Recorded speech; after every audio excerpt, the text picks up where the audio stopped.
Yeah, we are live.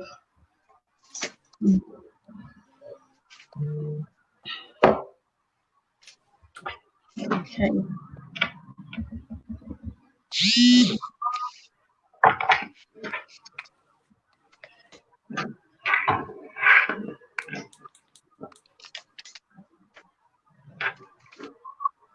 Yeah. I think we have one person. I'm going to go on my Facebook to make sure I can.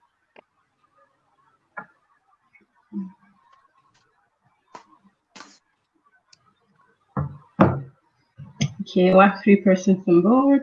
Hello, everyone.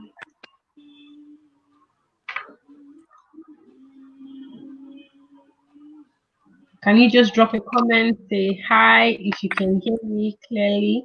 I'm just going to give more time for, more persons to come on board. Okay.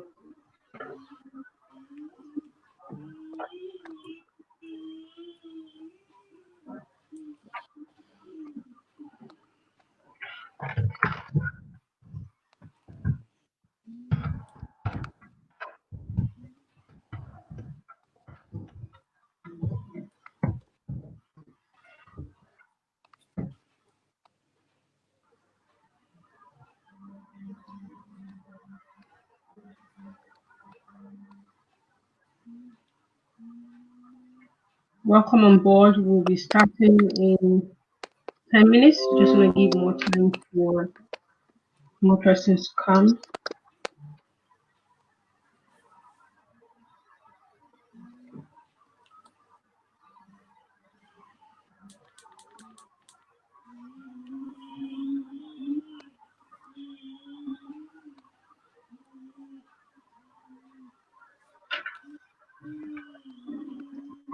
Okay, Dr. Owa, you're back. Yeah.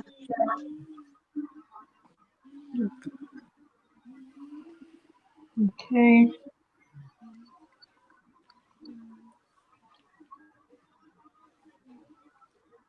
Okay, all right. Okay, I've done that. All right. Thanks, Rachel. Yay! More persons are coming. I'm so excited. We had this event. I think that was 2 weeks ago on Instagram, and Dr. Owa was with me, and Caroline as well, and Dana. Unfortunately, they could not be here today because they had something really, really, really important to attend to. But it's fine. I know they are here with us in spirit. Yeah, wishing us the best. So I believe everything's gonna go well. But it was really amazing on Instagram, and we touched a lot of issues relating to singles, married, and that is why we decided to include married couples, in this event today. So I would like to start off by, wanting our speakers here to introduce themselves. So I will start with Minister Rachel. Tell us what you do and, just a little bit about your ministry. Yeah, sure. Thank you so much, Naomi, for having me on the show today. So, as she said, my name is Rachel, Minister Rachel McIntosh. And one of the things I'm super passionate about is seeing men and women of all generations know that they're brave, powerful, and free. And that includes how we conduct ourselves in the relationships that we have. And that's why I'm really excited to be a part of this event so we can have a wider conversation of what that looks like in a relationship and how we can prepare ourselves for those of us who are not married to be great wives for the men that we are going to marry. Oh, wow, awesome. That's a wonderful intro. Thank you so much. We have more persons joining. If you're just joining us, welcome. I'm so glad to have you here today with us. Dr. Owa, can you please introduce yourself and tell us what you do? Hello, I'm Dr. Joy Akmitani. I'm a medical doctor. And I'm so happy to be here today. And I'm sure we're going to have a nice time. I'm going to be talking more about the married couples and how we can live together and enjoy ourselves in marriage and be there for each other. Welcome you all today, and I hope we'll have a nice time together. Thank you. So please feel free to send in your questions. As you can see, if there's a question you do not want us to, publicize, you want to send privately, you can do so. You can send it to the number displaying on your screen right now. It's a UK number, so you need to add the country code, which is +44 7440465161, and I'll get your question and we'll address it. Thank you. So I want to introduce what we're doing today. I'll just say a little bit about the whole concept, what we hope to achieve. All right, I see some persons joining him, and okay, that's really great. So singles, engaged, and married is a process. And just like Rachel said rightly, we are passionate about helping people. There is no joy, there's no joy derived from seeing someone suffer, whether male or female. So it is not restricted to women only.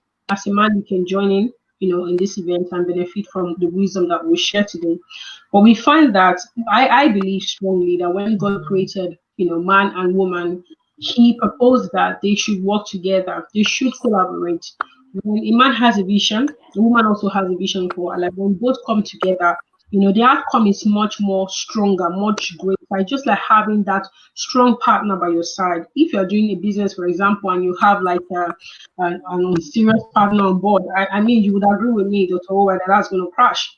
Even as a doctor, Yeah. work in a hospital, a patient comes to you and like, oh, I'm feeling ill, I need medication. And you're like, I think paracetamol will be good for you. And the patient said, no, I want you to just take water. You don't force the patient to take paracetamol. You say, well, if you feel that's what's good for you, then and we see this kind of situation happen in relationships and even marriage where there is a great conflict and where someone said something to me recently. Said conflict is good. It's a good indicator to show a person's character. But what matters the most is if the person walks away during or after the conflict, or the person stays. And if the person really stays by you, that person is meant to be there. But there are some conflicts that are unhealthy for even your emotional, your mental state, your life in general. And some of the things that happen in marriages today can be prevented. Now, this event is not meant to put men down or put women down, as some believe that anytime you have like an event for women, they feel we're about to attack the men. Don't marry one that is a bit. Don't do that. That's not what it's meant for. You must understand that as a man or a woman, if you have an emotionally strong spouse, in fact, the sky would not be your limits. If you have someone who is there to stand by you when you are down, be able to lift you up, then you have a very, very wonderful marriage. There'll be days where there'll be conflict, but conflicts are unavoidable. But then when you have someone who really has your back, you both have become one together. It is impossible to walk away, to say, I don't need this person anymore in my life. But then there is so much you can bring to the table as a man or a woman when you know your capacity, when you got into that full, capacity. And then our wrong choices in life can be avoided when we know who we are. My senior pastor, Dr. Well, said something I really love so much. He said, if you're getting on a train, or let's say you're getting on a bus, some countries use buses, and so let me just use bus. You're getting on the bus, you are going to, let's say, Sunderland. Yeah, or the bus is going to Sunderland, and you don't even know where you're going to. Do you just get on National Express, Rachel? Do you just get on National Express and say, anywhere you're going, I'm going? Like even the driver will say, we are at our final bus stop. Where do you want to go? You need to get off. That's what happens when people get into relationships without having a plan for themselves, knowing who they are, sorting out that identity crisis. Rachel said something so beautiful to me today in regards to that. Like, if you do not know who you are, then you're going to pick the wrong partner. And I'd like to give opportunity to Rachel now to speak on this topic and address singles.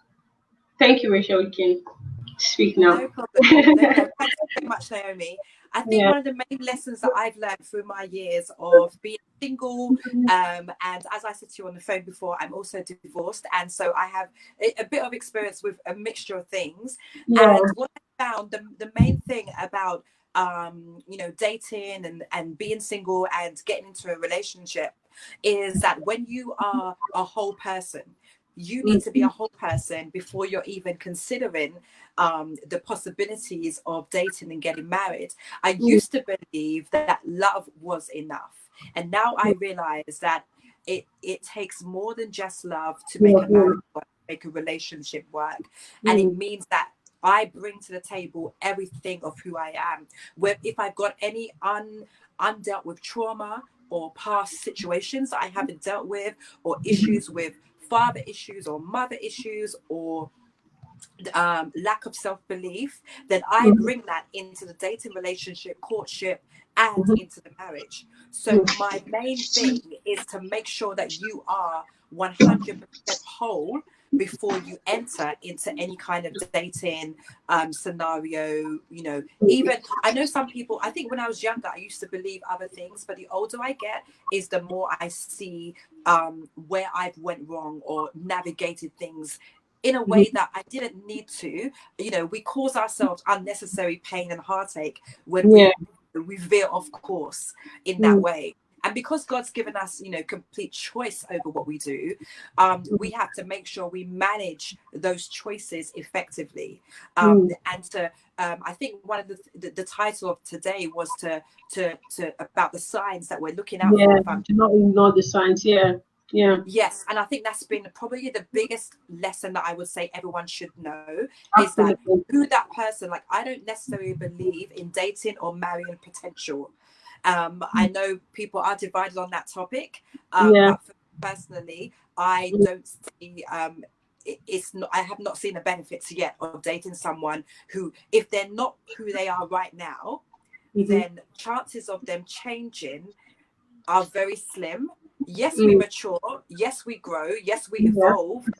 But certain things aren't really going to change when you marry them. We might think they are, but they're probably not going to. So ignoring red flags is something that I've done in the past, that I've seen people do, and then in the end it always comes back to bite you. It always comes back. The very thing that you ignored, trust me when I say this, the very thing that you ignored is one of the things that you're going to find a challenge in your relationship. If you ignore the fact that, okay, let's use an example. If the person you're dating isn't very generous, so he doesn't like give you gifts, or he likes to go 50-50 on dates, or he doesn't ever pay for dinner, and he doesn't, you know, if there's an Uber, he doesn't offer to pay for it. When you get more serious, those things necessarily aren't going to change. And so when it's your birthday, you'll probably get something that's, I'm not saying money is the goal, but you'll probably not get a very expensive gift, because you would have known that he has a pattern of being maybe frugal or likes to not spend a lot. And if that's something that's important to you, you won't be able to change that as you go along, and then you'll become frustrated because you're like, you know, why isn't he doing this? But when you realize that first date that you went on, he asked if you could split the bill. So then you'll know from then what kind of person you're dealing with. So that's one example I would give about red flags in particular. Wow, that's beautiful. Thank you so much. You know, when we had the event on Instagram, Caroline said something about testing, you know, and I believe that there are certain people or certain persons who would pretend in a relationship. Say, for example, even we females, like a guy's coming to you for the first time, you have the makeup on, you would do things that you would not necessarily do on a normal day. And then you go on. And, you know, one thing I notice about singles is they ignore the courting period, you know, the period of courtship. But even, you know, your church or your pastor will recommend, or your parents, you know, they always recommend, know this person first. And feel like, oh, I'm going to just get married because you're having all butterflies in your stomach, call it the honeymoon stage. You know, that person can hide. So, Rachel, will you say you're a supporter of, you know, testing someone that you are in a relationship with before you get married? I think the tests come along with time. Like I said, even like I said about the dinner, you know, when you go out the first time, okay, not even dinner. If he suggests something like, oh, let's go for coffee first, I'm going to be like, no, that's fine. I'd prefer to go out for dinner. You know, and if he says, if he asks you, oh, what would you like to eat? And then you say, okay, I really love Italian food. So then he says, okay, let's go to Prezzo. And maybe Prezzo for you is like an everyday event. So then you might say, oh, okay, that's interesting. Actually, I'd prefer to go to and name some other more upmarket Italian restaurant. And then you can gauge his response. So that's maybe a sort of test that you can do. But I personally don't really want to test. I more gauge their responses. And then because I think that the onus is on me personally. I like to take personal responsibility. So he can have his you know, dreams of the kind of woman that he would like, but I'm not going to change into that woman. So I'm going to remove myself from the scenario, and, you know, rather than try to change him, if that makes sense. So that example of the restaurant suggestion, I would just be like, oh, okay, so in my mind I already know that his vision of impressing me is a regular everyday Italian restaurant. Do you see what I'm saying? So that I already know from that conversation that that isn't a man for me personally. But I don't put it on him. I'm not going to belittle him or put him down or think he's a less of a man. He's just not the man for me. For you, yeah. So it's about personal ownership. I'm not trying to make him less or belittle him, but it's my standards and what I prefer to accept. Wow. Oh, that's awesome. That's awesome. I'd like to ask Dr. Owa to do something. You know, the last time we had a meeting, I always keep referring back to that because, you know, there's some really good points that Caroline mentioned. She said something about asking questions, not being afraid to ask questions, like ask questions. So I don't know, Dr. Owa, do you remember some of the points that she brought up, or can you really say a little bit about that, about asking questions in a relationship? Yeah, it's important you must ask questions, really, because I remember when Caroline talked the last time, she did say that there are some, it's not just about you asking questions, but asking the right questions. Right. Because, for example, you get into a relationship with somebody and then you don't know the plan the person has for his life, his or her life. It's not going to work well for you, because at the end of the day, you just find that both of you have different kind of things you want from life, and at the very end, if you end up getting married and you now find out that your plans don't go together, you will not be happy about it. So it's better to ask questions. Ask, what are your plans? What are your goals? What do you want to achieve in life? What do you want to set? How do you want to set up? What will you want life to be for you? You have to know what the person's plans are, because if they are not the same plan like what you have, they are not similar plans, it's not going to be in a good way. And you find out that you are dragging, you're just trying to be along, but it's not exactly making you happy because the plans are not in the same realm. All right, so there are some other things she actually talked about in the same line with asking plans. And I actually think is important, because come to think about it, if you want to get into a relationship with somebody and then the person doesn't have plan of working, just want to be a stay-at-home dad or a stay-at-home mom, and you now find out that you're having financial troubles tomorrow, how do you get out of that? How do you begin to force the person to get into what you want the person to get into? So it's quite very important that you must ask questions before you get into a relationship. Yeah, thank you so much. You know, I watched a show on Netflix called Love is Blind. I don't know if you've seen it, Rachel. It's a very interesting, reality, show. And one of the couples that ended up getting married, they had it was Amber and Burnett. So Amber doesn't work. Like, she has a lot of debt, and she will spend like $200 on just makeup at a go. Not like, that really scared the guy of like, why would you spend that much money and you have debt on student finance? He needed to know, like, what am I bringing as an addition into my life? Now, like I said in the beginning of this, event, that this goes both ways, both male and female. So we're not just speaking out for only women alone, but speaking out for men. You can't have a liability as a woman, as a wife. You cannot have a liability in women as a husband. You can't do that to yourself, because just like Dr. Owa mentioned, someone who doesn't want to bring anything to the table, doesn't want to support you financially, he's not willing to work. And like Amber did mention to Bernard, she said she wants to be a stay-home mom. So Bernard is like, doesn't mean I'll be the one handling all the responsibilities. Like, I worked so hard already. At that point in time, we all watching, we're scared for both of them. We will feel like, oh, is this the only reason why Bernard will leave this lady? But it seemed really, really important to him that he needed to get something doing, until she could confirm to the guy that, okay, I'm going to pick up a job or two somewhere to try to pay up my student finance. He was not willing to go through with the wedding, even though she was an amazing girl and she literally was worshiping Bernard, like hugs and kisses every 5 seconds. Anytime she saw Bernard and protecting Bernard, that wasn't enough to silence the questions that was in his mind. So don't get carried away. You have to ask the right question. So someone just asked now, she said, what's the main, I believe she meant, what's the main point of view about asking questions? Okay, she remembers Amber. She remembers Amber. Okay, she's asking, what's the main point of view of asking a question? I just want to say something briefly about that, and then I'll bring on, and Rachel will say something as well. Before you can ask questions, we'll go back to the main issue of self-discovery and vision. If you do not have a vision of where you want to go, how can you ask the right question? So I'm like, I'm going to Sunderland, like I said, or you're traveling to Lagos or Abuja. When you get to the park, what's the first thing you ask? Or what time is the bus leaving? How much does the fare cost? What time am I going to get there? How many passengers? Where am I sitting? What's the luggage space? You ask questions. So if you do not have a destination for yourself as a woman, or as a man, you're not going to ask the right partner the right questions. I remember before I got married, okay, there are good people out there that have good character. Like Rachel said, it may be good or she may be a good person, but not the right person for you. Okay, when I met my husband, he was recommended to me because this person has a good character. He said this pastor was like a personal assistant.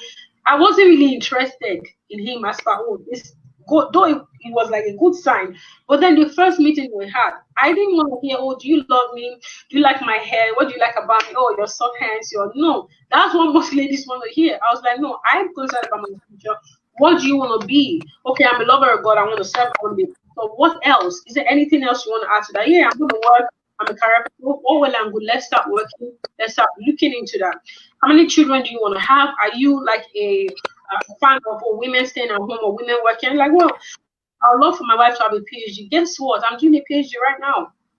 If I say I'm carrying my bag and I'm traveling for business, there's no objection. Rather, I get support. So if I met someone who did not recognize that value that I could bring to the table, guess what? I will not be who I am. I will not be where I am. I'll be struggling. We'll be having issues. So it's very, very important for you to ask the right question. But first of all, discover who you are.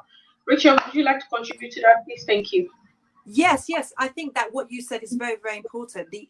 The actual knowing of where you want to go, what kind of man or woman you want to be with, what you envision your life to look like when you're married, is really important, because you need to know that going in.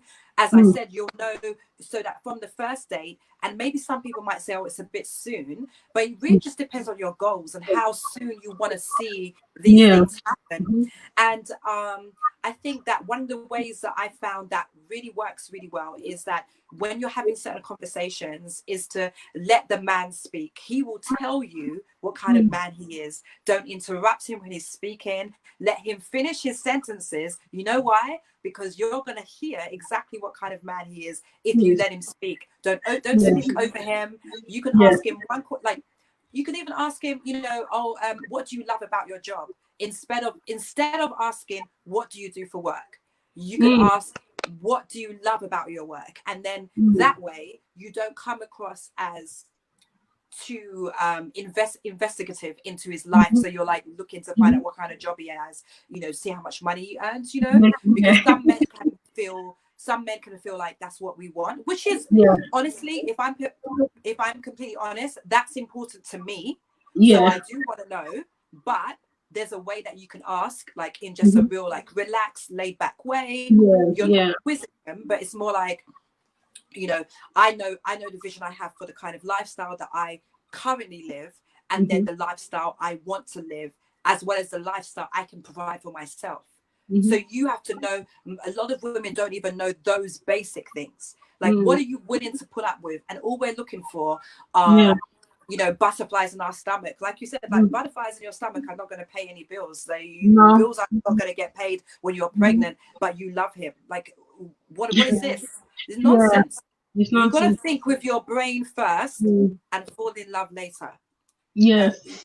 Like you said, the man, your husband, when you met him, you really, someone told you he was a great guy. Those are really great things to start with. So you already know that, okay, cool. Someone has referred him. So now I've got some few great points. Love, I find it easy. I think women, for us, it's easy to love a man who respects us and honors us. So you're more likely to fall in love with someone who loves you as you are, and really kind of respects you and protects you, like simple things like opening doors for me, you know, finding out how I am, and, you know, showing that general care, that protector, is a really big deal. And I think, you know, even for on the man side, a woman who allows him to be him. And that's something in all of in the relationships I've had in the past, the men always say this one thing about me. They say other things too, but one good thing they say about me is that I always let them be themselves. Very important that a woman lets a man be themselves. And if that man isn't the man for you, then you move along, but don't try to change them. I think that's my main kind of message around that. Oh, wow, that's beautiful. That's beautiful. Dr. Owa, do you have something to say? No, well, Rachel has actually said it all. Yeah, is really wonderful, especially the part she talked about you allowing the man to talk, and then when he starts to talk, allow him finish his sentences, you get to know the kind of person he is. I saw a video clip sometime where there was, you know, in India they do go for arranged marriages and all that. So there was this lady that she had been arranged to meet two guys. So she went out to meet the first one. She's a teacher. The guy works in the bank. And then from like the first 2 hours of their meeting, he was just talking and talking and talking and talking about how good his work is, how stressful his work is. And then she's like, I'm a teacher. I can understand that. And then he tells her, no, you don't understand. Teachers don't do anything. Unlike when you're a banker, you do this and all that. She was like, okay, so which means if I end up with this man, he's not going to even think I'm worth it, because how can you just put me down and you just keep talking about yourself? And they didn't go anywhere.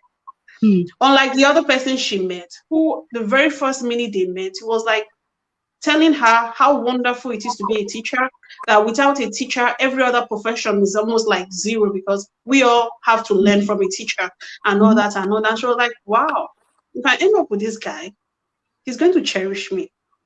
Two guys talking, and then you get 2 different meanings. So yes, it's always good to actually listen to them and understand where they come from. Because if she has ended up with that first guy, I wonder how her marriage would have been. So yes, listening to the guys is important. Wow. Brilliant. Yeah, so Rachel and I were talking when I did call you this evening, addressing the issue of being whole, being complete, knowing yourself. It's important that as a woman, we did agree that you need to tell yourself, I'm first a human being. I have a purpose for myself. Because Rachel mentioned something. She said when some women get into a relationship, they feel like they found purpose. At that point in time, whatever the man says, anything goes. But you do not know. You have to understand that being complete as a woman first, it brings more value and spice to your marriage. It takes the stress off your husband or your spouse, But when you do not know who you are, it's like everything happens. Okay, let's just keep praying. Oh, things are going to get better one day. He gets even more frustrated. Or like when I was listening to a message, my senior pastor said something like, you marry a man who likes to take charge. He likes to be in charge of everything. And you're like, I like this guy. He takes charge like, And he says something. He's not going to only take charge in bed. Yeah. He will take charge in the living room. He will take charge when you want to go out. He will take charge of your credit cards and your debit cards. He will take charge of your friends.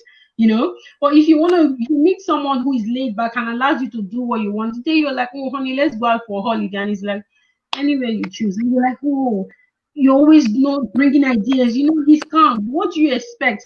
And you're like looking at someone else's husband, and you're feeling like, oh, that guy is so active. I like the way her husband is taking charge. He's a man.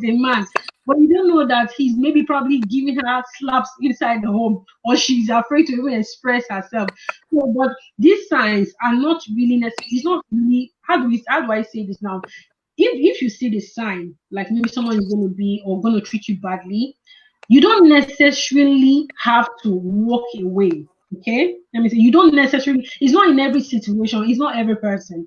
Everyone has their problems, everyone has their challenges from home, how they were grown and all that. The last time we were discussing, I mentioned something about an issue she was having at the time in a marriage, and how she prayed and how to teach her husband some certain things. So there are some people that can actually change, they can improve on their character.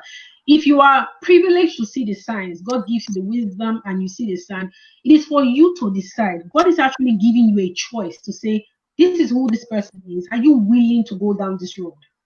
Because on one hand, if we do walk away from every person, every man or every woman that has a bad character, then we'll have a whole lot of single people who are trying to sabotage good marriages, right? So someone has to marry them. But on the other side, if we have women abusers on women on men's side who do not have anyone to marry them, I'm sure they'll start adjusting and saying, oh, we are all single and we are all abusers.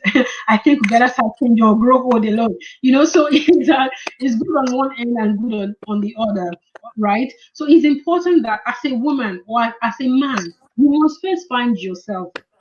You must complete yourself. You must know who you want to be, where you want to go. That will lead you to asking the right questions. Otherwise, you just go along with any train, anyone that comes along the way. You're like, oh, I just jump in.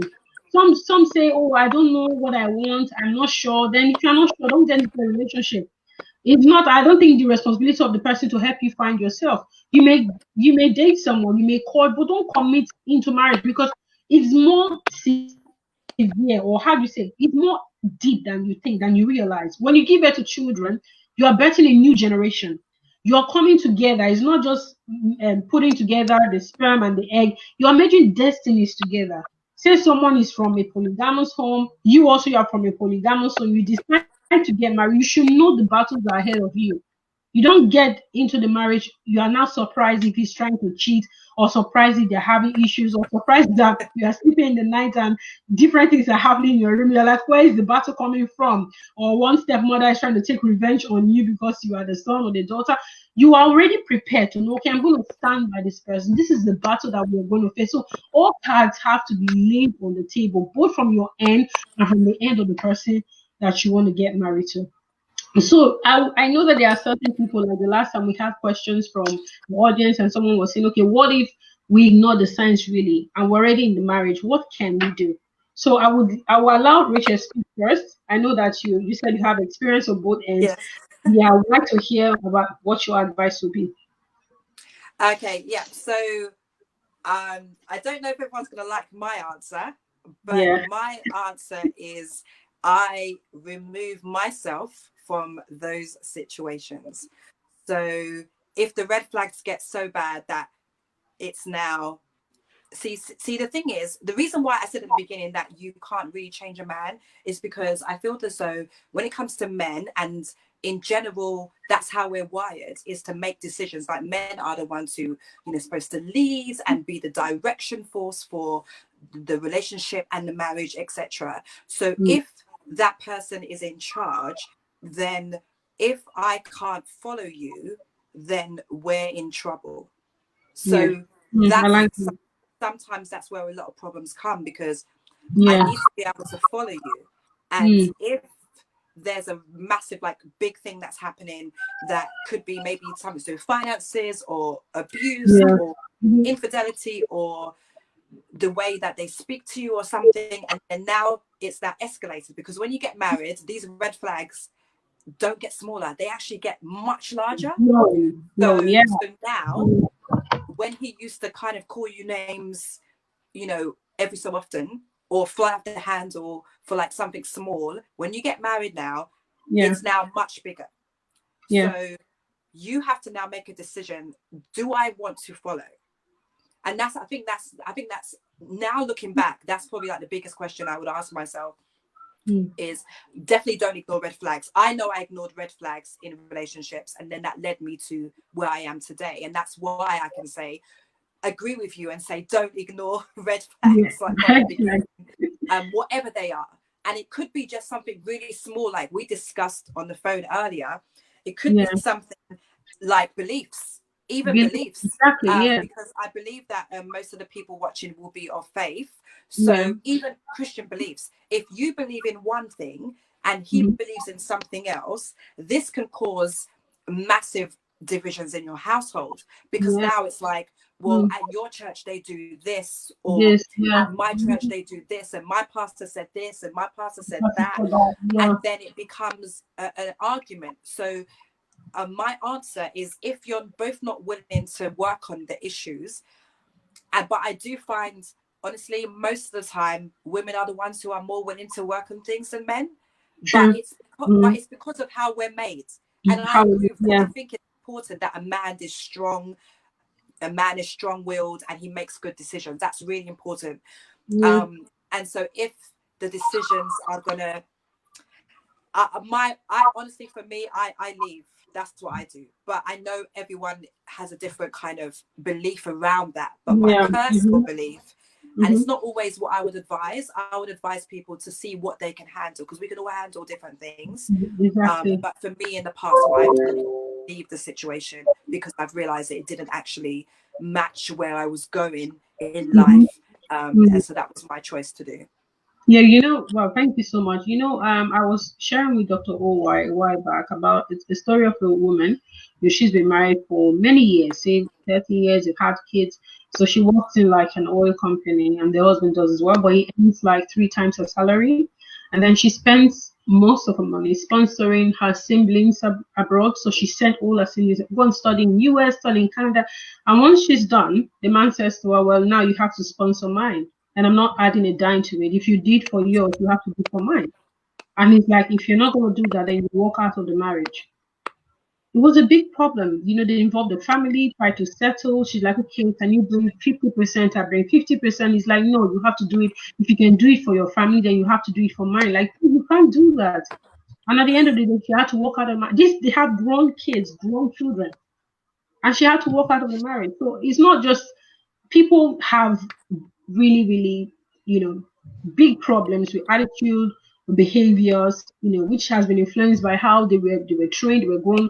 As she rightly said, some men can change, some others can't. They would not just agree to do so. I know a couple who got married, and the woman has been single for a while. She got married again, and this new guy she was with always asked her to give him money. Like, you have to spend money on me. And I believe it should be the other way around. And he will go to church and report her to the pastors and to the deacons and say, oh, imagine she's traveling abroad. She will not sponsor me abroad, and he has money and he would not give her anything. The marriage did not last up to a year. They got divorced. So it's, people see the divorce as an evil thing. You say you're divorced, there's this stigma or whatever. You have to know that life in itself is a gift. And you have to make the most of your life. You are responsible for your own happiness. And if someone is making you unhappy, then you have to talk things out. If the person is not willing to change, you have to do what is best for you without, looking like you're selfish. Although not everyone will applaud your decision. I believe, Rachel, in your case, not everyone came back to say, oh, you did so good, you made the right decision. Everyone was like, no, but you have to sometimes close your ears to what people are saying, because as long as you're living, you're breathing, people will always criticize you. If you don't want criticism, then please don't be alive. It is very, very important, these things that we are sharing with you, because there are certain truths that are hidden per se in our world, where people don't want to say things. And like she said, women are always like on the receiving end. We always feel like, oh, we have to follow, you have to follow. But you are following, your children are also following. You say it will repeat itself. If your husband is an abuser or your wife is an abuser, when your kids grow up, automatically they will start acting that way. Do you know what I discovered is you don't even have to necessarily show that behavior in front of them, but somehow it just transfers. I was like, I'll give an example. Like, I was like abused, when I was younger, not like sexually or so, but like beatings and things like that. And I find that I was not very, very, very angry. So when my son does something, I want to act in the same way. But I have to call myself to caution. So what I do is if I yell at all, I just walk away, like, from the scene. I make sure I don't lay my hands on him or anything. But I did realize that I asked myself a question one day: what if this happens? Like, he does that to his younger brother or his sister, or starts doing it to somebody else. Is that good? No, I told myself, no, I have to stop this. And then that's when I put an end to it. So they don't really have to experience it, but when they look at you, they see what you do, they pick it up quickly. So you not having a conversation with this person and coming to, a common ground is not healthy for your children. It's not healthy even for you, because some people will tend to depression and then commit suicide, and you wonder what happened. Someone sent me a picture one day of like an obituary of a woman. I think there's an echo coming back. Are you watching on your? No, I'm not. No. Okay. So this person sent me an obituary of a very young lady. She's just 25, and she was beaten to death by her husband. And she's already had like 2 kids, and she was pregnant with the last one. And then he beat her to the point that she busted her spleen. And then that's it. That's the end. That's the end. She's gone. She's gone. So would you want to say that she did not see certain signs? Well, you're just there. He's a man. He's not. No, it is your life. Your life is in your hands. You have the right to make the right decision for you, for yourself. So I'll give Dr. Owa. I believe she has a lot to share with us. I'll give you, some minutes to just tell us what you, cooked or prepared. I'm really excited to hear from you, Dr. Owa. Okay. Sorry, can you hear me? Yes, very clearly. Oh, just quickly before you go, I just got to say bye-bye, but thank you so much. Thank you. Thank you. And I'll see you guys again soon. Yeah, I'll see you. Bye. Bye, Rachel. Bye. Thank you. Yeah, so it's me and you now. All right. Yeah, you did mention that people shouldn't be afraid to speak out, and they should realize they are not alone, and people are going to be there to assist them in anything they do. But before I get into all that, I'm going to actually say some ways you can handle issues, because seriously, there's no perfect marriage out there. Every marriage comes with its own issues and its own problems, and as people, as adults who have decided to come together to live together, you should be able to have one way or the other to settle these issues and ensure that it doesn't escalate. Okay, because people came from different homes, different religions, different backgrounds, and you both coming together to be one is a huge thing. It's a huge thing in the sense that you have a different character, he has a different character, and both of you have to come together to be one, agree to the same thing at all times. It's a huge challenge, but it's not impossible. Because in Genesis, the Bible did tell us in Genesis chapter 2, verse 24, it said something. It said, "Therefore shall a man leave his father and his mother, and shall cleave unto his wife, and they be of one faith." Two different people will come together and be of one faith. A lot of times people don't remember that part, that when you come together, you are no longer I, you're now we. So for you to be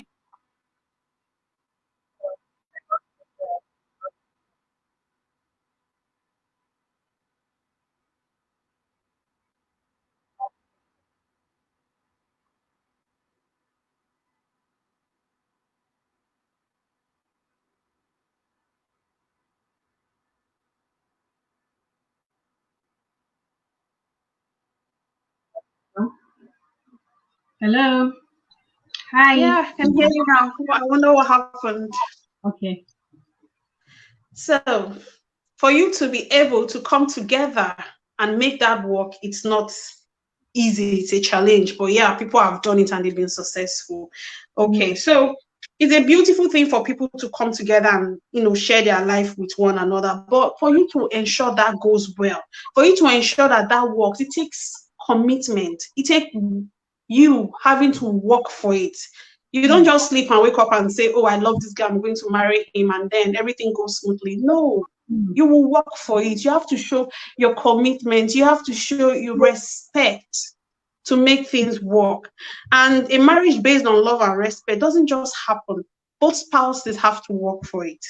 I have to play their part to ensure that the marriage is healthy and successful. And I'll just share with you briefly some of the things you can do to actually make a marriage successful, because every marriage has its challenge, and sometimes we know these things. Actually, there are things they tell, we see people do them all the time. We read about them in the Bible and so many other places, but sometimes we tend to forget that we need to do these things. They are very simple and easy, but it's just so easy to forget the things you have to really do. They are so simple. For example, communication.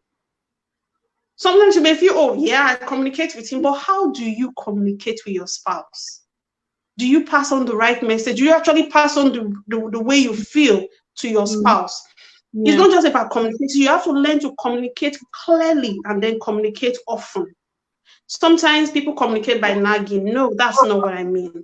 I'm talking about you communicating with respect, with love, with tolerance to your spouse. Not just, oh, it's time to pay the bill, so let's talk about it. No, it's time to talk about feelings. How do you feel?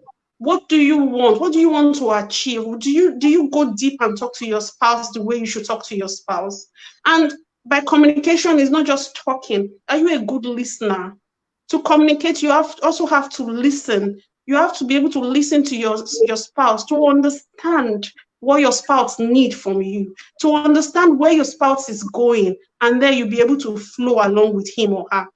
All right. So you also have to keep the lines of communication open so that you can always have the opportunity to communicate at any point in time. Okay. Another thing that that is needed that we often forget is to be thankful. Do you often just whisper to your spouse and say thank you for today? Or do you just say thank you for being with me? Or do you even say thank you for the little thing he or she does? Okay, for example, your wife may prepare breakfast and you're like, you forgot to add water, and then you just say it in a very sarcastic way or something. No. Be thankful. Thanks, babe, for that breakfast. Thanks, babe, for doing this. Just a little thank you will make the person want to do something more. Or your husband does something in the kitchen and you are just like, thank God, though, today you even remember to do this one safe. In a very sarcastic way. No, just say something. Oh, darling, thank you. I didn't know you were going to do this. Just be thankful. You find out that the person will do more and you'll be happy. You know, Dr. Sorry to cut you. Now, I like what you said, like when the example you gave about, a woman saying, thank God you did this one today. I just kind of feel like women by nature, I think we're troublemakers per se. We like to look for, I don't know if it's something with all women who feel the same way. We just like drama in hidden form. We do that. We do that. And I love what you said about communicating as well. And I believe that communication is really, really broad and it goes beyond just words. Knowing your spouse's love language is so important in communicating. There are some people who are shy. There are some men that will love you over the moon, but they cannot tell you that I love you. They can't just say, I was saying something really funny to somebody that it took my husband almost a year to say I love you. I was like, there's something wrong with you, or there's something wrong with me? What's going on? Like, no. It would be like, oh, I want a minute. I want a minute before I say it. And then there was one time he got me like a ring, so I wanted my wedding ring changed, and he got a new one. I was like wondering, I was just sitting there in the box and like, don't touch it, I'm not giving it to you now. Like, what? It took him 1 month to give me that ring. I'm like, why did he take so much? Because he's trying to make sure whatever thing he's going to say to me when he hands over the ring, he means it. So there are some people that are like that they don't communicate what they are feeling per se, but they know how to show it, helping out, supporting you, maybe with the children, like she said, cooking in the kitchen. Maybe you put some clothes in the washer, they take it out to, dry the clothes, or making sure that maybe if you're going to work at night, they just make sure they watch the kids so you can sleep, taking your car for servicing. They prefer to do that. They're shy, they can't really change. So words may not necessarily work in that situation, but then knowing the person's language as well, is you communicating? You're communicating, he's also communicating. So maybe he likes his food to be served, he will love a massage, but he will not tell you. You have to understand what works. Like looking at the signs, like she said in the beginning, Rachel mentioned, like that love is not enough. There are certain attributes that make love work. So when you meet someone for the first time, you are all in your honeymoon stage. Write out the list of things that triggers their happiness. Check, okay, this is what I did that makes this girl happy, or this is what I did that make this guy happy. You want to transcend that into your marriage. You don't want to stop doing all that and say, we are mature, those things are for babies. No, you are shooting yourself in the foot. You're going to have serious problems because that person is going to be so stiff, so serious with you, so strict, and then at the end of the day, when they see that happening somewhere else, they feel jealous, they feel like they want it. And the moment they see another lady or another guy giving that attention that is so sick to them, then you have a problem of cheating. Some will not necessarily even cheat, but seeing that can trigger anger. And when they come back home, they're always angry at you. and begin to hate you and wonder, why does he hate me? Why does she treat me this way? They may not necessarily even tell you, because one thing I noticed about men, they don't really communicate their feelings so easily. For a man to open up to you and tell you, this is what is wrong with me, this is my weakness, is almost impossible. You have to really know how to get through to that partner. Communicate in the right way. Use the right, body language. Know their love language as well. There are certain times you go to them that you know that they're in a good mood. That's when you bring up, like what you were saying about little talks here and there. Spending time, not fixed time. It can be creating time in every single moment that you get together. You are cooking in the kitchen. Say a joke or something, laugh. Let every moment become special. Because I think that's another issue I'd like us to really, really address when you're done, what you want to say, is the issue of transitioning, like from being single to married, and then being married to having children, becoming a father and mother. Some people are not really prepared, so we need to really tell them, because they do not know what's ahead of them. Just shall get married, cozying on the bed with my hubby, and that's a baby will come. I can't wait to have your child. You don't know what you're asking for. So we'll get to that in a minute. So I'll let you continue now. Thank you. All right. So it's important that you have to really, really be thankful. You could, at the end of the day, while you're on the bed, you can just whisper to him and tell him what has happened today that you're thankful for. That will make him want to do more for you, really. Yeah. So another thing I'm going to talk about now is making time out for you as a couple. Just like Dr. Naomi said, a lot of times when you are married, you have kids, you forget about yourselves, really. You do. You forget about yourselves. But you have to make time out to be together as a couple. You have to make time out to go on special dates, go on picnics. Remember what you used to do together before the kids came along. You have to find that time. There's no time actually, because everybody's working. We are rushing here and there. We are doing different things. But you have to make out time. Make out time for your spouse. Go on special dates. You could take the kids on a play date and come back home, and it's both of you. Spend that time together. It's important. It's important in the sense that that's the time you really get to go down and understand one another. You talk about it. Bring back your sexual life. Do a lot of things with that time as a couple. You can go to the cinema. You can go to do anything you want to do. It's important because at that point in time, you tend to renew that love. You tend to renew that energy that brought both of you together. Don't forget that. That's very important. Also, it's also good to plan for your own personal time. Because having been in marriage for so long, you begin to think maybe the singles are even better off sometimes. Because when you have so many activities going on, you don't have time for yourself, you don't have time to do anything, you begin to wonder what's going on, So it's good to have a personal time. Go out with some friends. You could take a novel, you could watch a movie, you could just sleep. You could do anything you want to do with that personal time. Then when you get back to your family, you find that you are refreshed and you are ready to do more. Because sometimes we get so into that life of marriage and we forget that we are individuals. Because even before, I always tell women, don't just live your life and say, oh, now I'm married, so everything is going to be on my husband. No, you have to plan to take care of your own self. You have to be strong. Because there are times when something goes wrong, you have to come up and help your family and put your family back in the limelight. All right. So other things that we're going to talk about, you have to learn to build trust. You have to be there for your man. You have to be there for your woman. Your man or your spouse has to be able to depend on you. If anything is happening out there, you don't need to come back home and throw your spouse under the bus. No, it's never greener on the other side. The fact that the other spouse can buy a Range Rover, Mercedes-Benz, or whatever for his or her spouse doesn't mean that has to happen in your family as well. It's never greener on the other side. You have to learn to build trust within your home, within your family, with your spouse. You have to be open to let them understand what you're feeling at each point in time. All right, so Dr. O, sorry to cut you. I have a question here I want to put on the screen so you can see.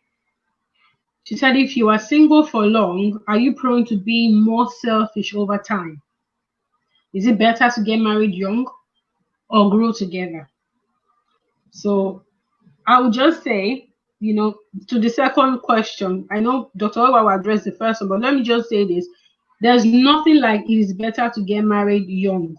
You know, it's not about the time, it's not about the age, it's about finding the right person, like we said earlier.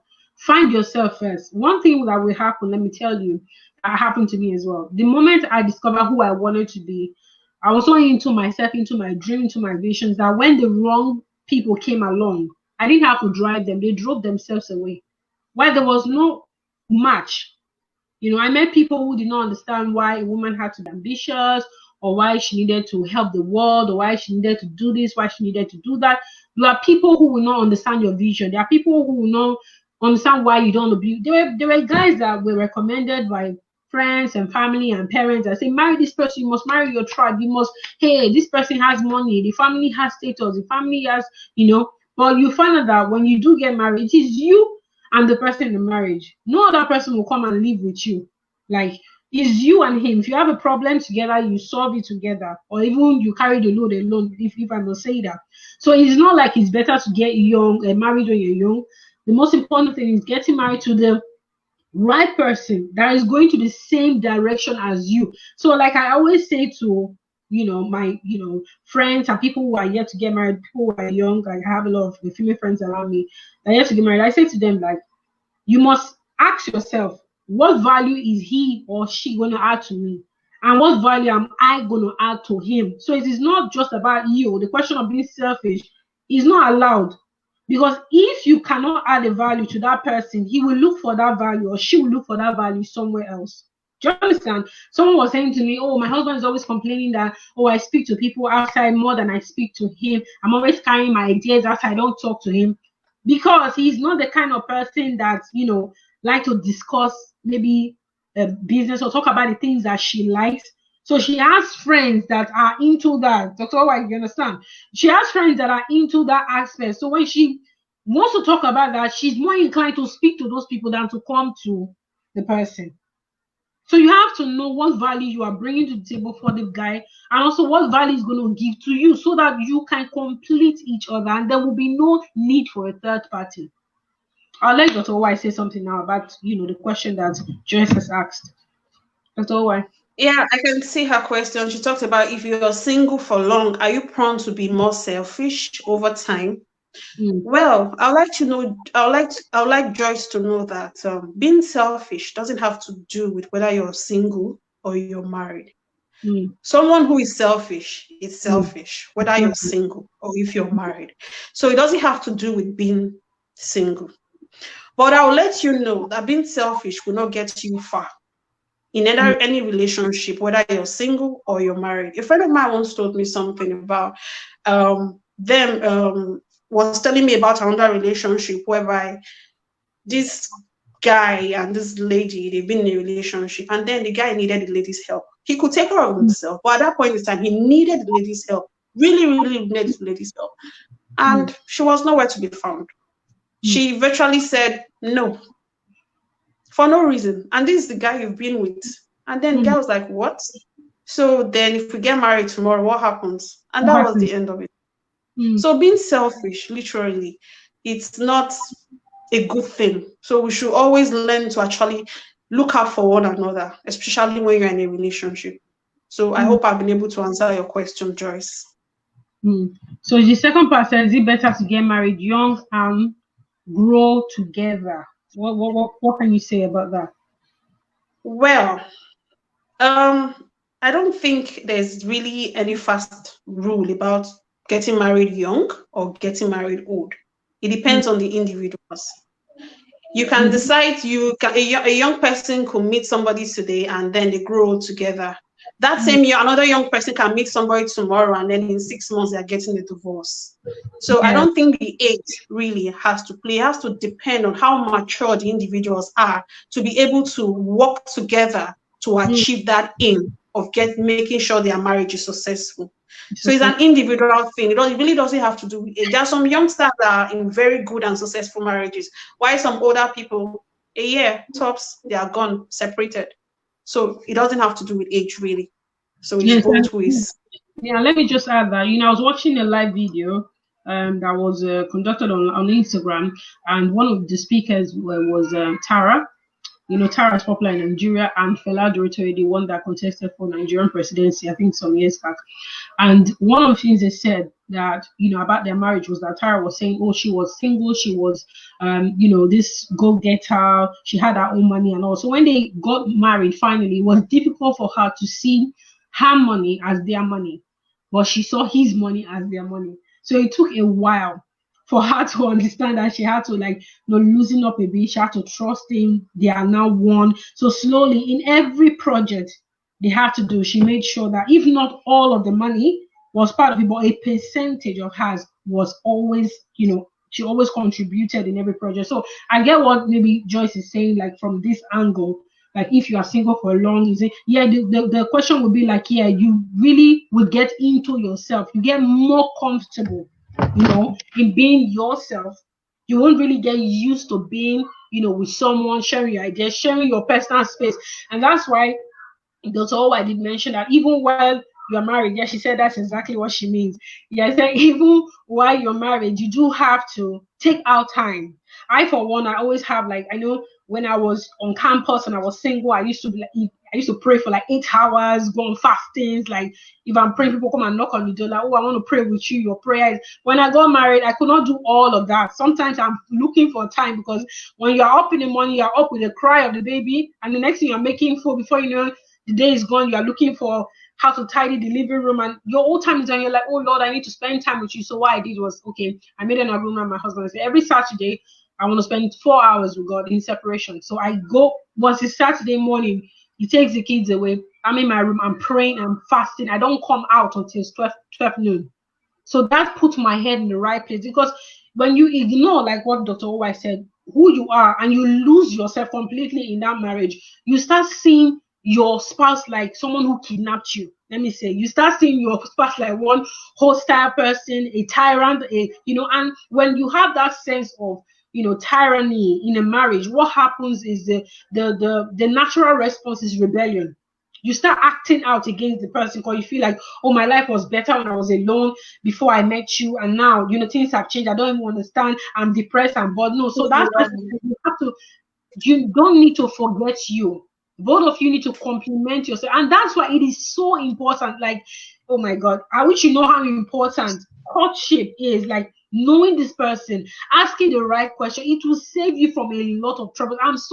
We are so fortunate that God gave us this opportunity to share this with you. We thank God for the privilege. Not everyone has this opportunity to hear what you are hearing. So I really, really plead with you that take what we're saying seriously. Work on knowing you.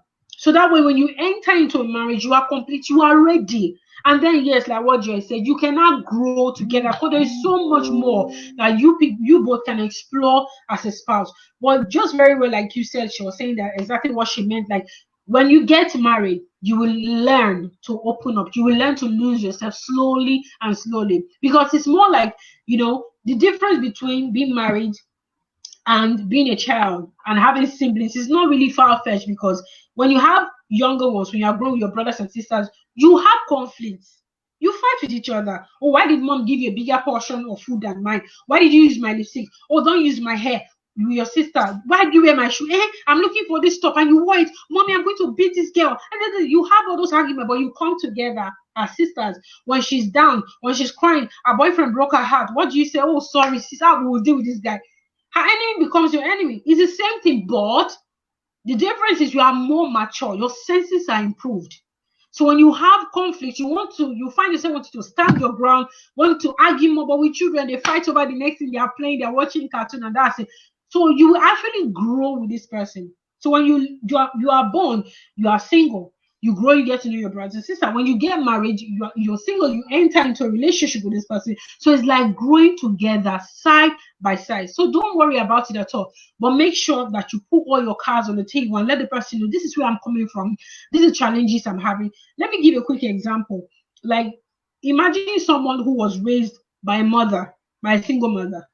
There's no father present. You definitely have issues with submission. It is by God you will escape it. You have issues with submission.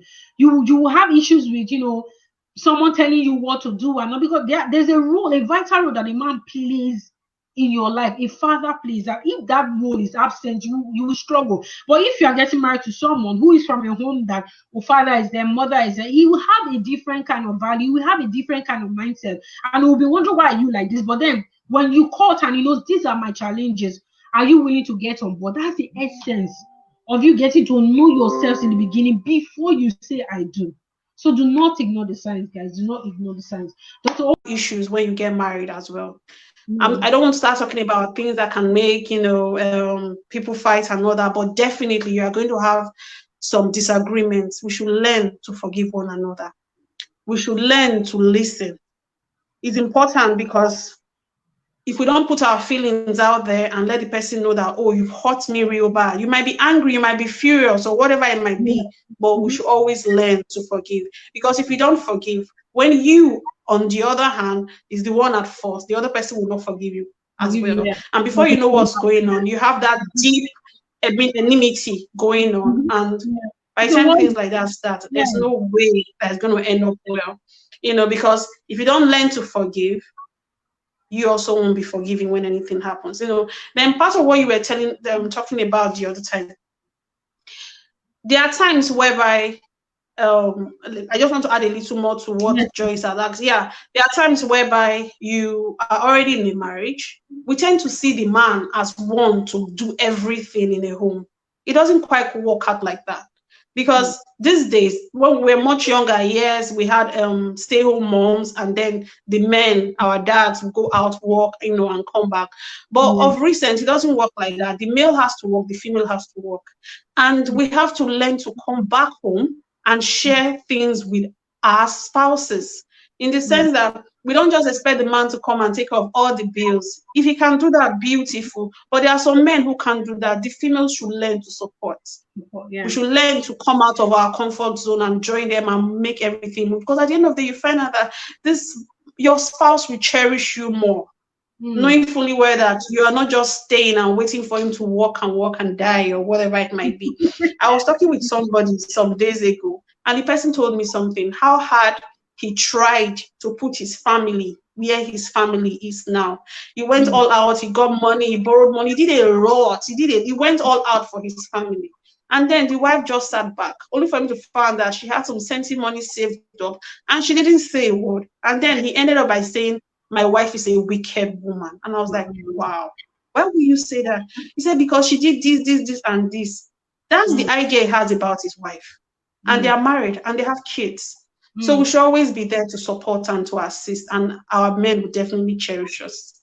So there are so many other things that I actually wrote down to share today, but I'll just end by saying that we should understand that it's okay to disagree with our spouse. A lot of times, some women do feel that when they have issues, whereby they have to disagree, they must, that the man doesn't like them or this or that. No, it's okay when you have disagreements in the home. You cannot always agree to everything. All the suggestion brought by your spouse is not something, it may not be right. Yes, it's okay to disagree. But if you must disagree, if you must argue with respect. Respect one another, taking the other person's words into consideration. Don't just feel that, oh, it has to be my way. Either you do it this way or that's fine. No, we should learn to compromise as well. We should learn to tolerate. By the time you put all these things together, you'll find out that you have little or no problems in your marriage. And even when these things do come around, you know what to do to help your marriage. I had my own issues in my marriage, but one thing I always do is I always rely on the Holy Spirit to help me. There are times whereby I know my husband is going to get angry with me. I just say a word to the Holy Spirit, and somehow things just rearrange itself. We have to learn how to rely, because really all these things we are talking about will not work if you don't have God in your life. Will not work if you don't have God in your marriage, because He's the foundation upon which the marriage is laid in the first instance. Okay, because I remember one day my husband doesn't like me coming home late, and I had a church program, and after the meeting, pastor told us to wait behind. So I was one of those that was to wait behind, so I did. And then the meeting took some time, and on my way home I was like, God, what am I going to say? I was just thinking, what will I say to qualify the reason why I'm coming home late? Because before now, anytime I come late from church, I actually said, you will stop going to that church if you are going to keep coming home late. Not that my husband is not a Christian, but he just doesn't like the fact that you are out late. He doesn't like it. So that day I was really, really scared. Like, what am I going to say? What am I going to say to make this man, not be upset that, oh, I'm coming home late? Really, it was late. And somehow I just told the Holy Spirit that, anyway, just take control. And somehow, by the time I just got to the door, if my husband is angry with you, from the door, you will know. So I just got to the door and was just like, welcome. So how was service? I was like, what? How? He's not angry. I'm shocked because this is late. And I was like, something said, don't worry about it. I understand. So you can't rule out the place of the Holy Spirit. You can't rule out the place of God, because He goes before us to make everything straight. Yeah. And I also like to say that we should always remember and be committed to our spouse in any way we can and build a life together. We should support each other, because if you don't do that, you are just leaving the area open for somebody else to come and build where you are meant to have built. And I don't think you want to have that. Then back to the beginning of what actually made us talk about all these things.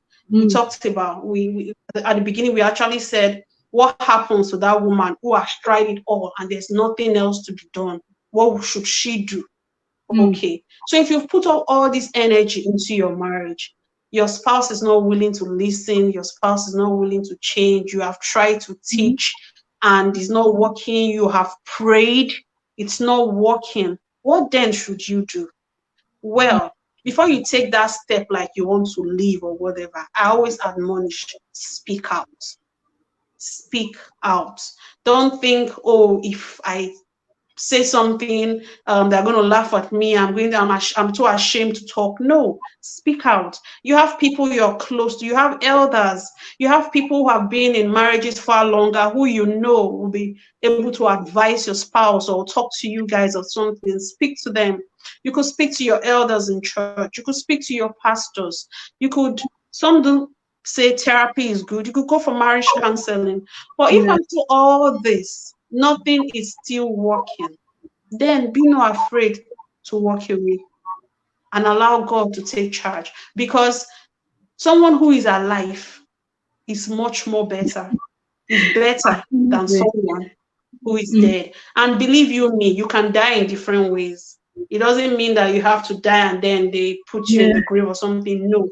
There are different ways you can really literally die. So yes, always remember to speak out so that you get help when needed. Thank you. Oh, wow, wonderful, wonderful. Thank you so much. And there's a question that someone just sent to me. I'm going to read it out. But please, if you have questions, please drop them in the comment section, or you can send to the number just rolling on the screen right now. We're really prepared to answer any question. Okay, so this question says that it seems as though it's people that do not know themselves, or those who are not whole.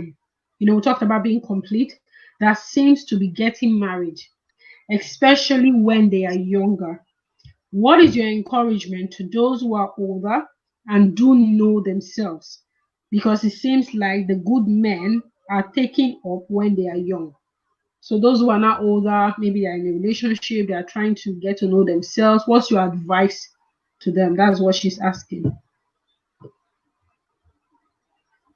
Oh, I really didn't get the question so well. If you can repeat it, I won't mind. Okay, she said it seems as though, so she's saying that people who are getting married, it seems, she believes that people who are getting married are those who are not whole, okay? They've not found themselves, like their vision for themselves, and especially when they are young, they just rush and they just get married. She said, so what would be your advice to those who already know themselves, okay? Who already know themselves, what would be your encouragement to them? Because it seems like all the good men are taking. So I believe what she's trying to say there is that there are people that who found their vision, but they are not necessarily in a relationship just yet. But maybe they are struggling to get into a relationship.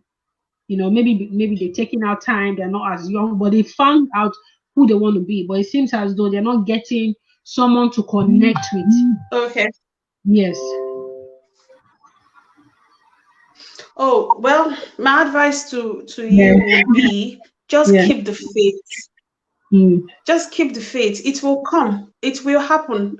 Because there's nothing you actually put in the hand of God that doesn't work. Yeah. There's no battle that God is involved that is not victorious. So if you already found out who yourself, you want to know you're much older or whatever the case may be, just hold on, just keep the faith. It will definitely come. Because if you decide sometimes someone in too much of a hurry, and at the end of the day they get into a relationship that is already like become the second wife, some even become the third or fourth or even fifth wife, I usually don't admonish such, because you are going in to get into another challenge entirely, because a whole lot in that situation. But keep the faith, just hold on, it will definitely come to you. Yeah. I'd like to add Now I'm something. sure you can have more to say. Yeah. The Bible says something. It says that a wise woman builds a home, but a foolish one will pull it down with her hands.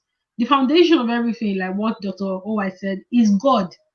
If you do not have a relationship with God, you will struggle. You have to understand that God created you for a purpose, and marriage is not like the end of life. It's not like it's a good thing that it happened. You have someone who supports you, so that's why it is so important to go through the process. I remember being in some relationships that were not good for my spiritual life, but the person came along, was a Christian as well, had the same value, the same beliefs, but he did not believe in the value I had for myself. He did not believe that, oh, a woman had to work, a woman had to, every time I talk to him, I have low self-esteem. Let me put it that way. So every time I have a conversation about my dreams, he's just like, yeah, to work. Yeah. I knew inside me that this is not the right person for me. So, but there was no view of who the right person was at that time. So I don't understand why you're asking this question. But then I relied on the Holy Spirit. I'll tell you practically, if you know me, I'm not someone who will just say anything. I tell you practically what I've experienced. And I trust God so much. And you must trust him as well.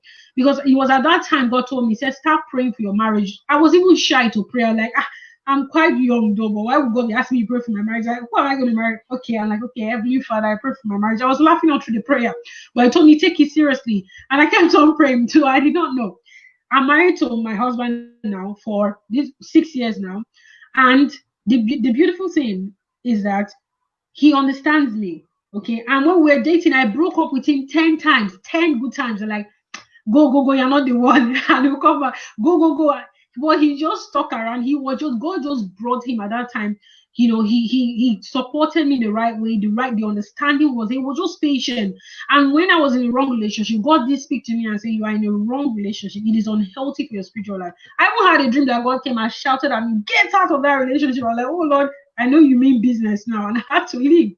So if you have a relationship with God, I would advise you to build yourself, hear his voice, because you have more work to do as a married woman than you have to even do as single. But your singleness, your period of being single, is a time for you to equip yourself with the right knowledge, with the right spirit.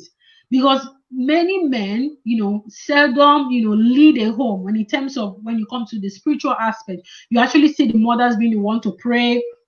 Dr. O, I remember my mom waking up at 5 a.m., why everybody is snoring away. She's like holding the Bible and walking around. I can hear her voice speaking in tongues. And for 1 hour, she's there. But that is chilling in the Bahamas, you know what I mean? So as a woman, you have to have that spiritual guide, which is the Holy Spirit. Because like some people say, the man is the one who brings the materials. It's just like you're constructing a building. The man brings the materials. You are the woman to put it all together. There are certain things that a man will see, but a woman will see even further. We can multitask. When a man sings, say for example, I had there was a friend of mine who told me, oh, my husband got arrested, something happened, we have lost all the money. He's currently in like being held by the police and all that. There's school fees to be paid. Everything fell on her. She had to hold herself together. She was crashing, but she didn't let herself fall up, because she knew that if I fall, if I'm done, he's done for. She had to look for money to get him out of, the prison, while taking care of the children, while putting food on the table. She lost all her businesses at the same time. So your skill or the ability God has given you to multitask is not for nothing. You are like the spiritual eye. You see things, and there's nothing more precious as a gift you can give to a man. I keep saying it, than a woman who is emotionally and spiritually solid. And it only comes from your time of singleness, your time of separation that you spend building yourself in the secret place of God. In the secret place of God, you can imagine you being able to, you pray, commune God, and God tell you this is the next thing. You tell your husband, you pray together, boom, you're having testimonies, you have your children to pray for. We see a lot of children struggling in school, they're going to encounter a lot of things. So your work is huge. So that's why you don't just rush into any relationship. Oh, he has a nice car, he has a fancy things, he has a that, like Rachel did mention. She said she's not so much of a believer in potential. Like when you say, I'm marrying this person because he has potential, what she's trying to say is that you have to see everything. When I do the classes I have on businesses, I tell people, my mentees, I tell them, before you enter into any business, you need to see the end from the beginning. Just like God, we have that creative ability. So when you are approaching someone you want to date, you have to see the end from the beginning. You have to see him in all fullness, completeness. This is where I'm going to. Well, you're asking a guy, oh, what's the plan, for your life? He's like, oh, I'm going to hustle. I'm going to work hard. How? Like, he does not have the blueprint in his mind. When you see someone who is passionate, When I teach people in business, I always somehow bring in God. And they tell me, like, I love the way you bring God and you mix with your business, because that's my foundation. So as a woman, you must have a solid foundation in God, because he will guide you. It's not about age. It's not about, there are people who got married. I think there was a minister, I was reading a book, and God's Generals. Please permit me, I've forgotten the name of the particular minister, but the story was that he found his wife in a service. So he was at home sleeping, and in a vision, God told him, that is your wife. She's going to be sitting in the congregation. She's going to be in church. And God also went and told the woman, that man is your husband. And in the service, they just walked to themselves after the service, like, yeah. Like there was this familiarity. They just knew, you're my wife. Yeah, he said, yeah, you're my husband. God manifests in different ways. You may not necessarily see the person in a vision, but when you guys communicate and talk, everything just aligns. Because how, Rachel did say something about a man leading a home, him being the king, the priest, and everything, him making the decisions. If your husband says this is the name of the child, you're not going to say, no, you must name him this one. Or like Dr. Owa, you were saying that you have your own a mindset about certain things, and when you say this is what goes, you cannot change. You have serious problems. So it is very, very important that you know who you want to start the next generation with. What are his principles? What are his beliefs? What are his values? What is his idea about raising kids? How many kids does he want to have? Like someone was saying, oh, a man believes that a woman should sit behind in the car when his friends, are getting in the car. She should go and sit at the back. And you sit at the back and be there and be watching while his friends are sitting in the front. Why there are some that are like, this is my woman, this is my lady, first lady. The friends will say, first lady, please sit in the front seat. But there are others say, go to the back. And you go to the back. And next time they see you, the friends will treat you exactly the same way. So you need to know who you are getting involved with. So there is no rush at all. You have the job, you have the task for every single woman is for her to find herself, establish your values, establish your principles. Because if the wrong person comes to you and they are not aligned, you don't need a soothsayer to tell you. You already know that relationship is a no-go area. Dr. Owa, I don't know if you have anything to contribute, but we have a question here. So do you have something to contribute before I read the question? No. Yeah, you've said it all. So let's have the next question. Okay. She said you talked earlier about commitments. I think that's for you, Dr. Owa. She said, but what happens in a situation where your partner always blanks out for weeks in a relationship without communicating to you? After telling him to always call, I know you're laughing. You have the right answer. Oh, thank you, Lord. You have the right answer. Please go ahead. All right. Yeah. Seriously, most guys don't like communicating with their spouses. Okay, so I will just tell you straight ahead. Most guys don't like communicating, but it also depends on how you communicate. Before I get in there, I want to tell you something. First, you have to understand your spouse. Okay? You ask me why. Guys find it difficult. They don't like when you come and tell them, let's have a talk. They know they've already done something. So you coming to rub that thing in their face, They don't want to hear it. In fact, they will stand their ground and tell you, sorry, I'm busy. I don't have time for that. Or they'll make you feel bad. And you just start talking, and the next thing they'll tell you, why are you nagging? And then the whole story ends. First thing first, you must understand your man. Understand your spouse. Is it the one that doesn't like you just coming right at him and telling him, oh, you did this wrong or you did that, let's talk about this? Or is it the one that you have to find a subtle way to throw things in and let him know that you are not okay with things that are going on? Or is it the one that listens to you only when you are playing or when you're having fun or something? Or is it the one that you have to send a text message to tell him, you really hurt me today, this or that went on and all that? You really, really have to understand your man. No guy wants to hear that they've done something bad. They have that ego thing, and you are not going to be able to put it down. Okay? So, but for example, someone like me, I noticed at the beginning of my marriage, anytime I just go to my husband and be like, let's have a talk, he will just lock up. There is nothing you are going to say that will make him open up. He may be listening, but at the end of the day, when I tell him, did you understand what I just said? He will just say, in fact, he will give you one answer that it will even make you feel worse than the way you were when you came to him. So what I tried to do then was, I had to begin to understand him, to know when I can actually cut through to him.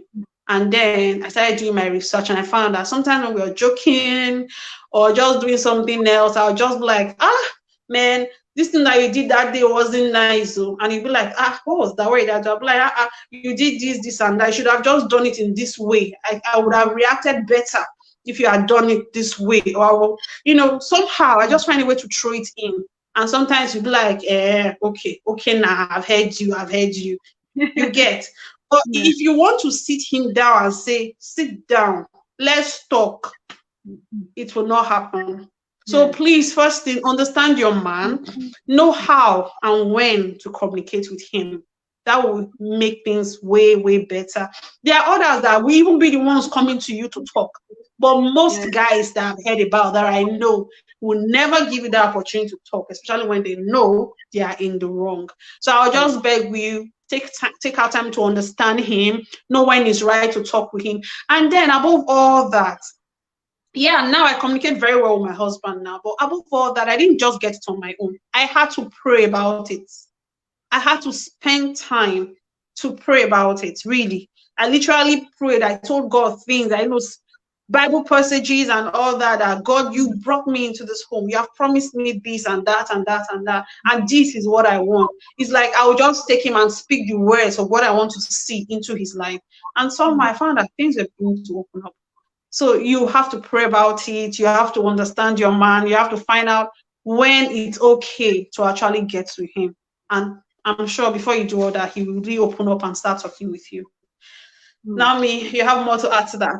Yeah, so someone said she just added a comment to that, because she's seen in a different a view. She said this is just the worst. It's emotional abuse and not good. So she's saying that in response to the question that Okoyemi is asking now. So do you think there's another angle to that, why the person is blanking out? Because if she's communicated to the guy and say, oh, I think we should be talking more often, and then he's blanking out for weeks without even communicating to her, I don't know what else can she do. I know you said about praying and things, but is there another thing, another way, or another solution that she could adopt that will make things easier, to make him communicate better, to make him not blank out? Because go on, please. Another thing that you can actually do is, if you found that he's not communicating with you, you can find out who does he respect. You can find that friend that is close to him, that has the same beliefs, who is responsible, because it's not everybody's friend that is responsible, sorry to say. You can find out one that he trusts, like a mentor or somebody he can call a father, or someone he respects, and bring in the person into the picture.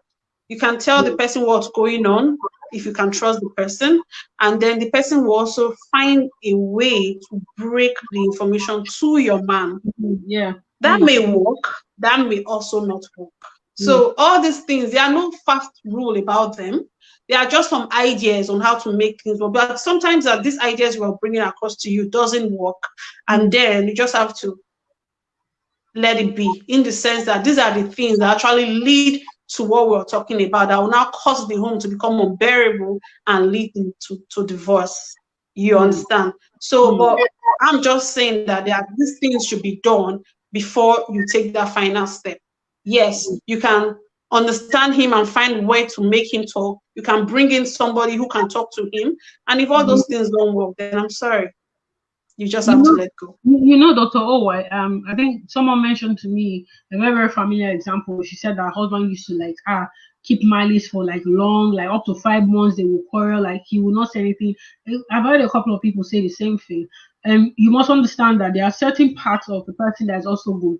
So this person you are saying, or your spouse, or whoever in a relationship, there's parts of the person that you say, this person is good. So this is not totally, a bad thing, but just like an issue is struggling with. So if, for example, the person is from a polygamous home where they keep malice, everybody go this way, go that way, even if they call ambulance, somebody is dying, nobody will turn.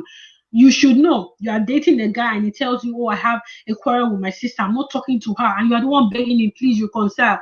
You should know what you're up against. By the time you get married and you have a disagreement, your own quarrel can be 1 year, because it will be like you or 4 people, you two now did this. So you know what you are up against. And that's why we're saying be prepared. But in this case, like what she said, it brings me to another point of having a father figure, like she rightly mentioned, which is one of the signs you should look out for single ladies, single guys. Who is this person's spiritual head? Who is their pastor? I believe everyone watching here, most people watching here, they are people of faith. So, you need to find out who the person's pastor is. What is their belief? Who can call him out? Okay, you did this wrong, I need to intervene. And he would allow that third party to intervene, who he respects and honor. That, this is my father. He will introduces you that, you need to speak to my father. You need to see this, my father. If he needs to approve before we actually get into that relationship. Is important, because if you have that figure, that person in your life, then definitely if you're having an issue where the person is blanking out for this long, you can definitely, like what Dr. Owa said, get the person involved in a matter without making it look as though you're reporting him. Because how the person communicate now, it really matters a lot. This is why we say your wife said this, but I believe that if it's a person of wisdom that he or she trusts, then he should have a better way of communicating to that person. Yeah, so I just want us to touch quickly, lastly, because we've been on here for quite a while, on the issue of transitioning, right? On the issue of transitioning.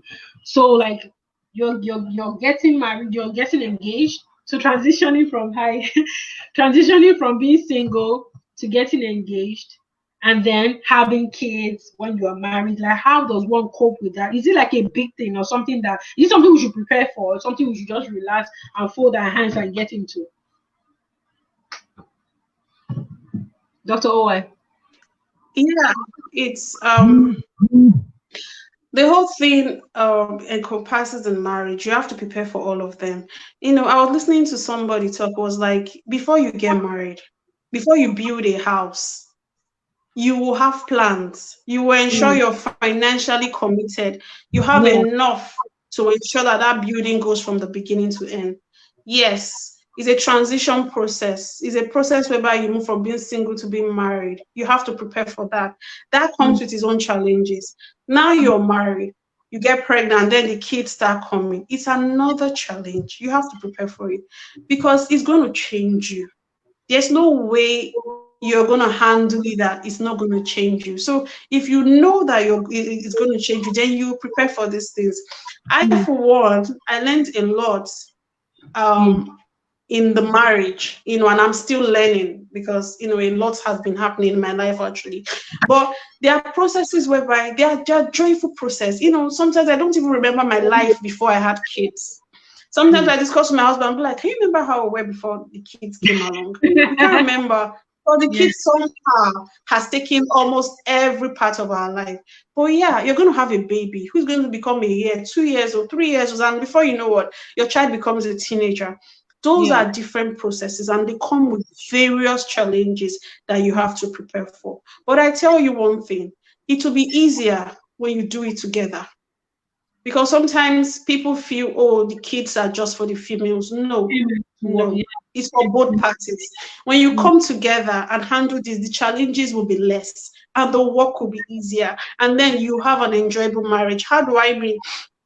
A woman who has been at work all day, back home, you're in the kitchen, you're rushing to prepare the children's food to make sure they're okay, get their things together, prepare them for the next day in school, and all that. You're tired out, you're fagged out, and then your husband tells you in the night, oh, come on, let's have some good time.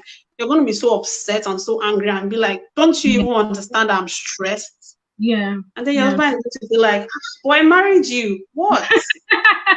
But by the time you guys talk about things together, do these things together, he knows, even before you say you are stressed, your husband knows, your spouse knows that you are stressed, and begin to make plans with you on how to make things better. Should we get a nanny? Should we get a maid? Should we get a help? Or can we split this between us? How do we make things better? Then you begin to enjoy. Okay? So yes, these are things you have to think about. Plan towards them before they happen. By the time you do that, you find out that it's easier when it happens than you just coming to you as a shock, and then you are beginning to wonder, does this man really love me or what's me? And you know, when before these things happen, okay, somebody once told me, said, before you get pregnant, enjoy your life. Because when the kids start coming, you're going to be as though you are imprisoned. When they said those things, in my mind, I was like, what do you mean? Well, now I have kids. Now I kind of understand what the person was talking about. Okay, so you have to plan. There are some people that don't have this challenge. You know why? Because they actually plan towards all these things. They know that, oh, by the time I put to bed, this person is coming to my house, or I'm going to do this for the kids, or this and this is what we are going to do. So at the end of the day, they are still there. Why am I talking about this now? Because don't forget that you have a spouse before the children came around. Because most times we tend to forget that and just go with the flow and move along with the children as though the children was the end, was the reason we got married in the first place. Forgetting or neglecting your spouse. So don't forget that. Remember, your spouse is still there, and you must put him or her into everything you're doing. Because at this point in time, you will get the other spouse jealous. Back then in school, I used to have this friend. She was the last born of her family, and she was like the baby of the house. She's intelligent. The father worshipped her while we're in school. Anything she requests for, her dad, provides. Got her a car, did everything. When they are home, as in every day, the father talks to the daughter as though she's the wife. That's how much love he had for her. She was so into the father's life. And then one day, the mother had to tell her that you're taking my place in my husband's house. It's not right. She was getting jealous because that was what the man was doing. Before the mother even gets to know what's happening, the daughter already knows the whole story, what the man is planning and all that. And then she told me one day, she was like, she didn't realize that was what was happening until the mother mentioned. And she had to tell her father, no, Dad, stop calling me in school. Don't worry. When I want to talk to you, I'll call you. Do you understand? So sometimes we tend to, it's not intentional, it just happens.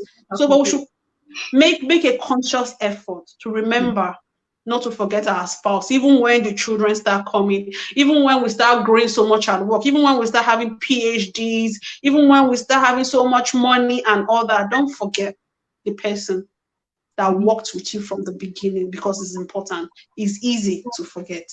Thank you. Wow.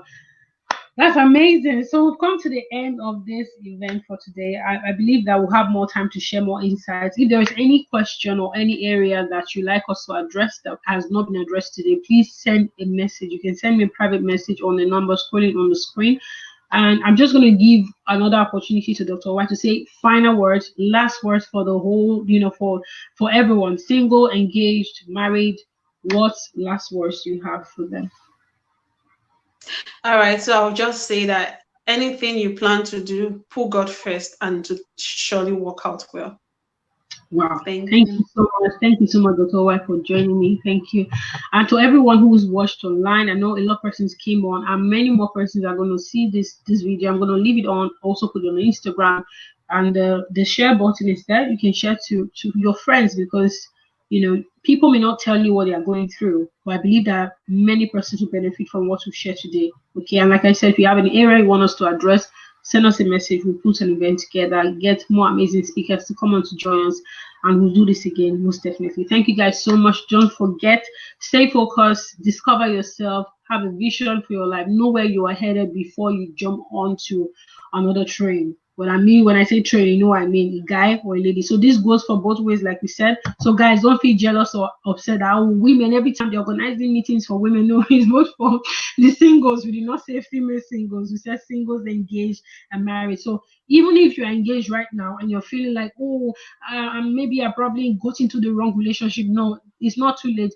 Have a discussion with that person. I love you very much, but there are things I think that we should iron out regarding our future. I believe that God will help you. I pray for everyone that even as we've shared this wisdom today, that God will see you through in your relationship, will see you through in your marriage, and will make your marriage work. We'll have testimonies out of this in Jesus' name. We love you guys so much. Have a great evening. Bye.